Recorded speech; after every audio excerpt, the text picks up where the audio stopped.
Thank you all for coming tonight. Thanks, John and Jan, for putting on this party for me. It's a lovely thing to do. It's so nice to see so many of you come out on a Sunday evening, on a warm Sunday evening, to listen to me talk, and then to buy multiple copies of my books. And I'll start with a little background.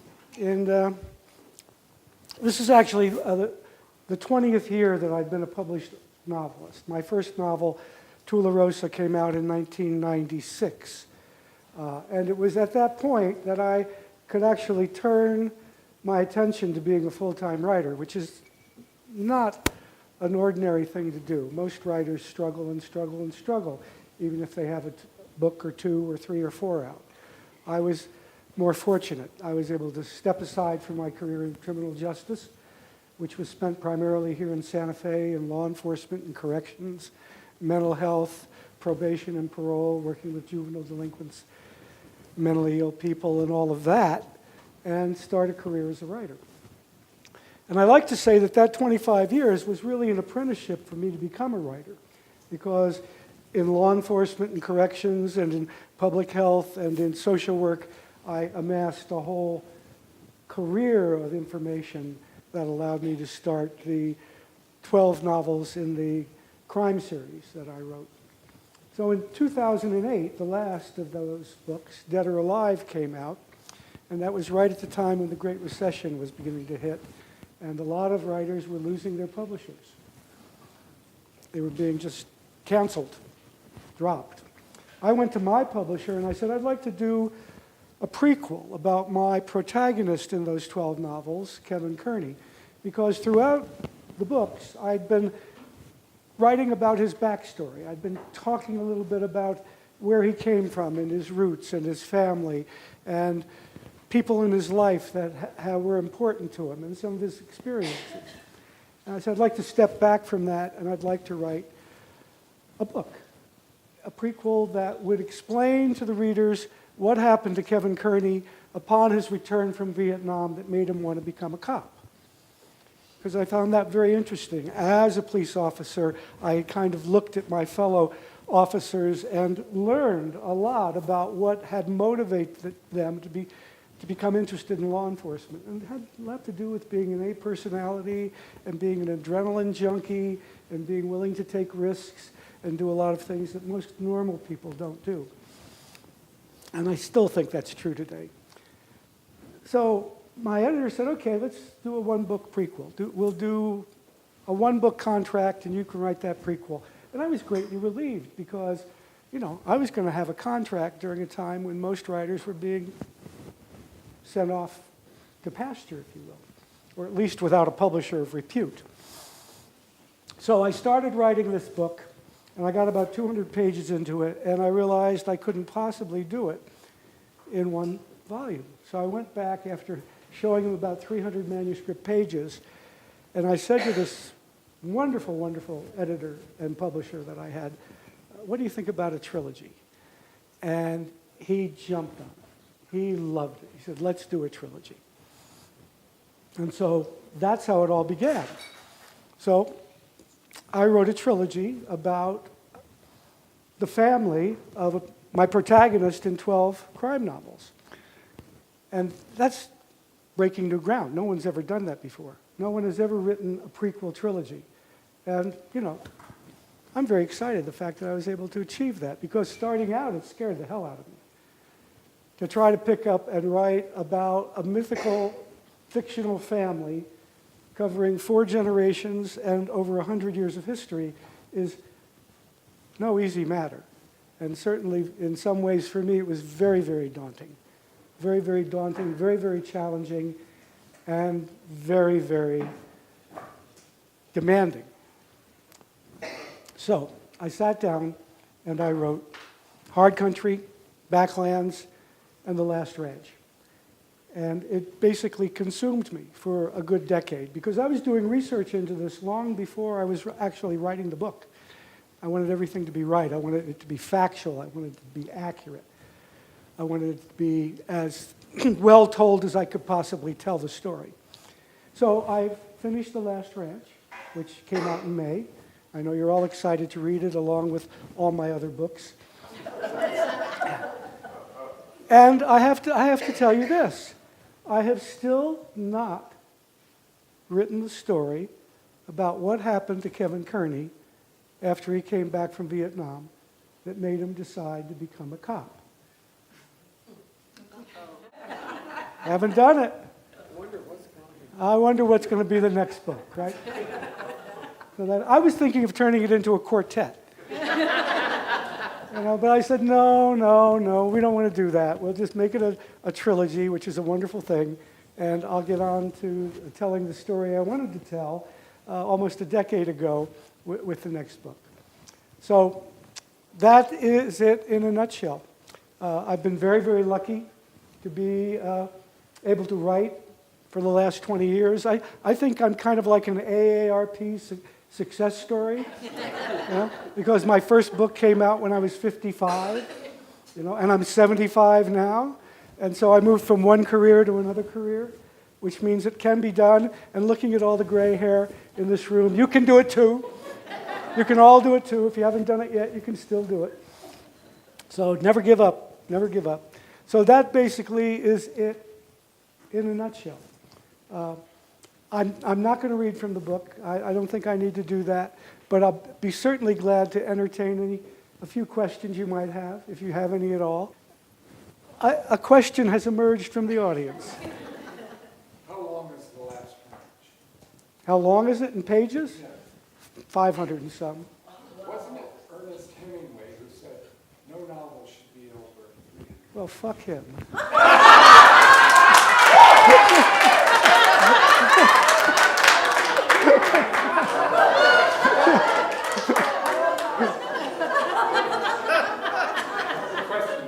What? No, it's not a good question. It's in a way, it's a silly question. It's a silly question because in some ways I write a lot like Hemingway. I'm very sparse with my language. I'm very economical with the way I tell stories. And Hemingway did that beautifully. But it isn't a matter of the page count. It's a matter of the content and the narrative and the impact that has on the reader. And so that's far more important. Hemingway was a drunk, okay? and he liked to say a lot of things just for the dramatics of it. And so while I admire him as a writer, he kind of fits with me into the Norman Mailer category of a protagonistic writer who's always being terribly, terribly aggressive and argumentative, especially when it comes to other writers. I've read every one of your books, and I just finished The Last Ranch, and I want to know when the next one's coming out. Oh, I thought you were going to say it was too long. I don't know when the next one's coming out. I've just started it. Okay. And I don't even have a pub date. I mean, you'll just be patient. What does it typically take you to write one? I don't know. Because there's a lot of head work that goes on in writing, and people think that, it should be just at the time you're at the keyboard. But the keyboard time and the head work time, it's hard to translate that into a whole kind of sequence. Right now I've sort of been on hiatus. I've been having a lot of fun with my sweetie, and we've been spending a lot of money, which has been lots of fun to do. But I got to get back to work pretty soon. Carrie is an Irish name. Is he thought of a prequel to the prequel? No. Okay. I didn't write that, but I'll tell you who did write it. Thomas Flanagan wrote it. Thomas Flanagan wrote this wonderful trilogy that's set in Ireland, and the first book in the trilogy is The Year of the French, and then there are two more. They're wonderful, wonderful books. He was an Irish-American World War II vet, ran the English department at UC Berkeley during the 60s, during the tumultuous years, and was a lover of Ireland. And he wrote this beautiful trilogy, which really, in a way, kind of predates what I did. And I loved Flanagan, and I think probably having loved him, and he wrote really, really long books. Longer than mine. He probably, having read Flanagan, planted the seed for me. So, but no, I'm not going to go back any further than I already have. Is there any interest in making this into a movie? There's always been interest in making my books into movies. I've had option after option after option, and they all go pooey, right? So, but you know, it doesn't bother me. You know, there's been a lot of interest by reputable producers.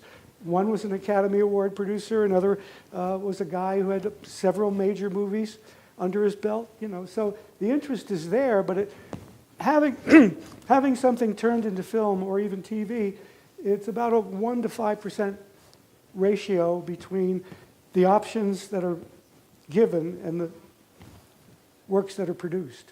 Has anybody ever told you that that's the reason for that is because the script would be too long?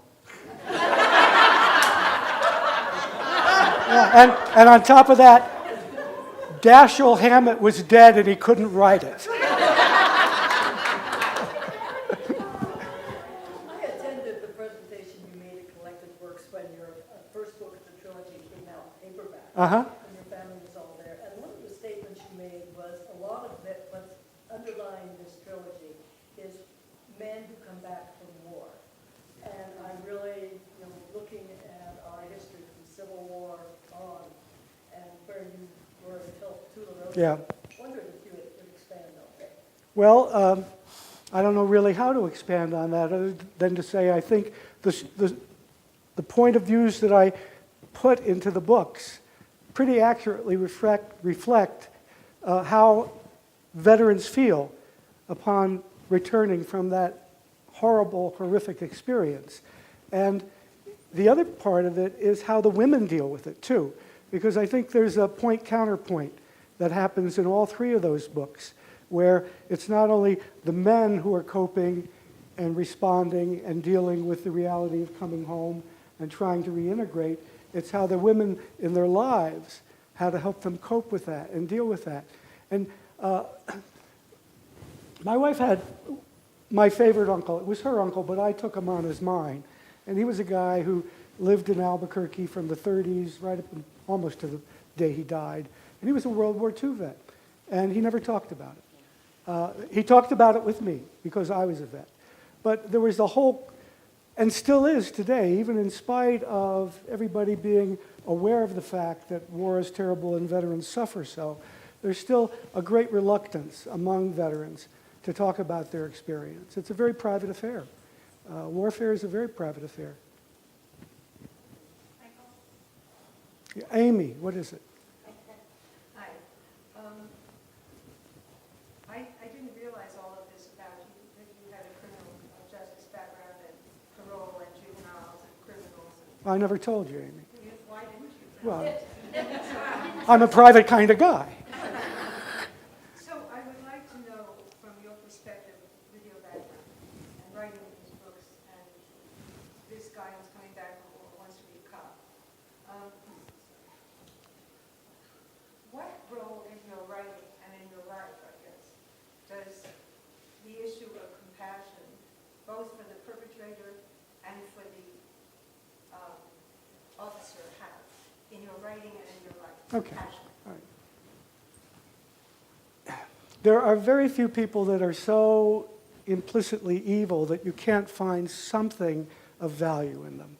I have met a few that were implicitly evil and that I felt in my heart should never, ever be allowed on the streets again.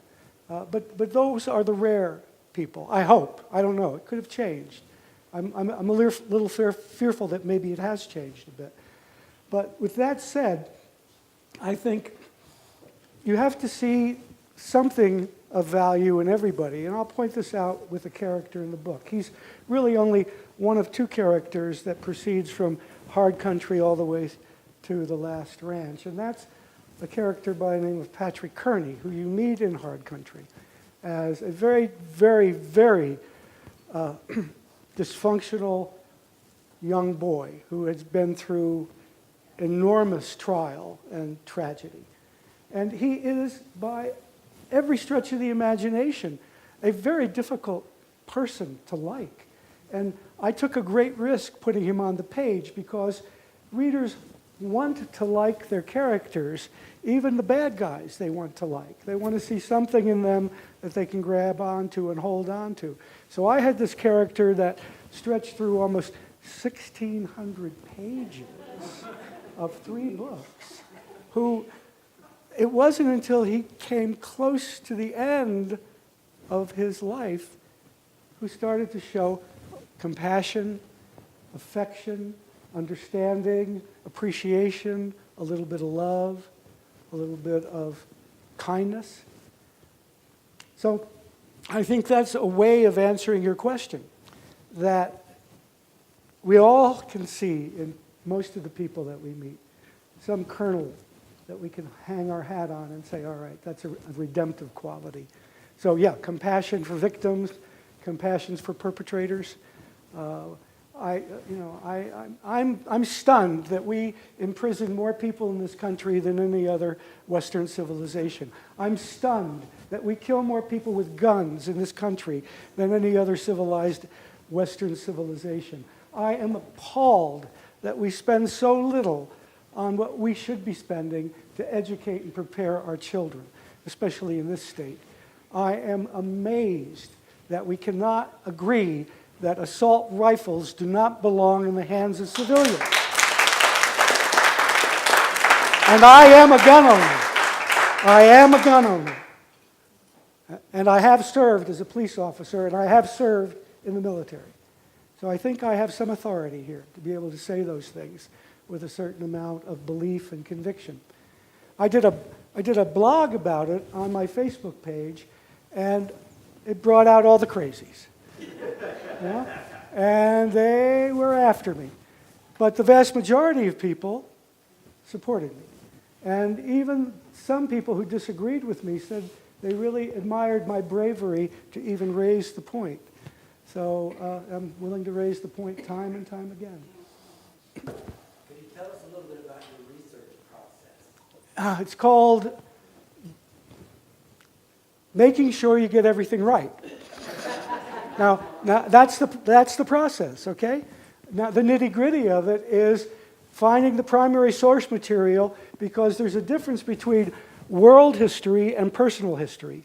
And so one of the things that enriched my research was something that is now almost forgotten, and that's called the family memoir, or the family biography, or the family history that grandmother wrote in 1912 to pass down to her grandchildren. And so finding those little jewels really helped form the personal history that I was able to create in the books. Maps, finding wonderful maps. Learning the language so that I had my characters speak correctly. Trying to find primary source material that would tell me the way the world looked in 1875, because I didn't know. And there really wasn't much out there in the way of photographic journalism to tell me, so I had to dig for that. I'll give you an example. In hard country, you won't find the word hello. Why? It didn't exist before the invention of the telephone. So it was a question of learning what words were used, how people greeted each other. What did the land look like? How did they dress? Okay, I'm a former cop. That experience did not translate to what policemen or cops or sheriffs or deputies were doing in 1875 or 1890 or 1910, before there was even a state of New Mexico or New Mexico State Police. All of that had to be right. Because as a reader, the thing that I dislike the most is being pulled out of a story 2 ways. One, by the writer soapboxing me, which I hate. You know, don't soapbox me. And the other one is, don't be wrong. You know, get your facts right. And so, there you go. Now you can go and write your own great American novel. I just finished reading Hard Country, Uh-huh. and I read all your mysteries. Yeah. But I'm particularly curious about Emma, the character of Emma. Uh-huh. And how did you, what made you decide to give her an illness? And was it rare Okay. or? Okay, all right. Yeah. All right. Well, I'm going to answer it in sort of an oblique way, but you still get an answer, all right? I used to say with the crime novels, there was nothing autobiographical in them. And by and large, that's true. I sort of stepped aside and let Kevin Kearney be who he needed to be. Now, that doesn't mean that I didn't draw on personal experience, and I didn't draw on life experience, and I didn't draw on observation, and I didn't draw on all of the professional knowledge that I had. But I really wasn't thinking of myself within the framework of this being in any way autobiographical, okay? I couldn't do that with the trilogy. It was impossible to do that with the trilogy. I mean, I had to put some of my own life experience into this book. Now, at the end of The Last Ranch, you're going to find, I think it's maybe a 3-page dedication that is as close to a memoir as I'm ever going to write, and probably leaves more questions unanswered than it does answered about who I am and where I've been and what I've done, which is just the way I like it. But I created Emma based on something out of my own family history. And I think at this point, the only person who would know that in any intimate detail is my wife. No one else can read those 3 books and even begin to divine what might be me and what might not be me. So, how did Emma come to pass? She's a memorial to somebody. Yeah. One more. Prior to writing your first book, did you take several writing? No.